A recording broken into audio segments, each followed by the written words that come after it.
අද අපිට හම්බෙලා තියෙනවා කානිකෝසෝ බල්ලෙක්ගේ අස්ති කොටස්. අපිට මේක හම්බෙන්නේ වෙන්නක්. අපි ලොකු දුරක් ගිහිල්ලා මේ අස්ති කොටස් ටික අරගෙන ආවා. මොන වෙලාවක්ද නැති උනේ? කන්න බොන්න දීලා තිබ්බනේ අපි ගේනකොට යාට. අර ටිකක් අතැල්ලාගේ හිටිය අයිතිකාරයෝ ඉඳලා තිබ්බෙත් නැහැ. ගොඩක් දොරේ ඉඳන් ගෙනාවේ. නිදා ගන්න බැරි කියලා මම දැම්මා රෙද්දක් බිමට. වයස කොච්චරක් වගේද? වයස 2මාරක් 2යි මාස 4ක් වගේ. මේ රෙද්දක් දැම්මම කොහමද උදේ වෙනකොට රෙද්ද නැහැ. එයා කාලා මුළු රෙද්දම ඉතින්. ඒ කියන්නේ රෙද්ද හිර වෙලාද ඒ කියන්නේ ගිරලා? රෙද්ද හිර වෙලා දවස් දෙකක්වත් නැහැ මම. එයා වරන් යන වැඩියක් වසයි. උරු නැහැ ගෙනාවට. මේ ડોක්ටර් ගාවට ගිහින් ඇහුවාම ડોක්ටර් කිව්වේ මේ ආව ගෙනල්ලා පෙන්නන්න කියලා. ඊට පහෝදා උදේ ගෙනියන් ඉන්නකොට මම රෑ ටිකක් පාන්දර 1යි ගානට විතර ගිහින් බලනකොට නැති වෙලා. මේ වමනේ දැම්ම රෙද්ද වමනේ දැම්ම টয়ලට් කරා. ඒ වුණාට තව ඇඟේ තිබිලා තියෙනවා. දැන් මම බල්ලාගේ නම මොකක්ද අක්කේ? ඩෝරා. ඩෝරා. ඩෝරා. නూరు පාටයි ලස්සනයි. ඩෝරා එන්නේ ඉඳලත් නෑ මම හිතන්නේ කොහෙවත් ඒ විදිහේ කෙනෙක් ඉඳලා තිබ්බේ නෑ පාටලා. thank you අක්කේ සතාව මා විශ්වාස කරලා දුන්නට. ඉතින් මේක හැදුවට පස්සේ කලින් හදපු බල්ලන්ට වඩා ලොකු වෙනසක් තියෙයි. මොකද ලංකාවේ ඉන්න ටිකක් විශාලත්වයෙන් ලොකු බල්ලෙක් ඉන්නේ. අපි හදලා බලමු මේ කොහොමද ඉන්නේ කියලා.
මම කොහමරි එක් කරා මේක ඉන්නවා මගේ එකකින් භාගයක් විතර.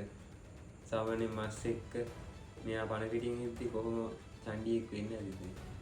අපි වුණත් කවදා හරි මෙච්චරම තමයි පැය ගානක මහන්සියකින් අවසානයේ මේ වගේ නිර්මාණයක් බලා ගන්න ඔයාලට පුළුවන් වුණා.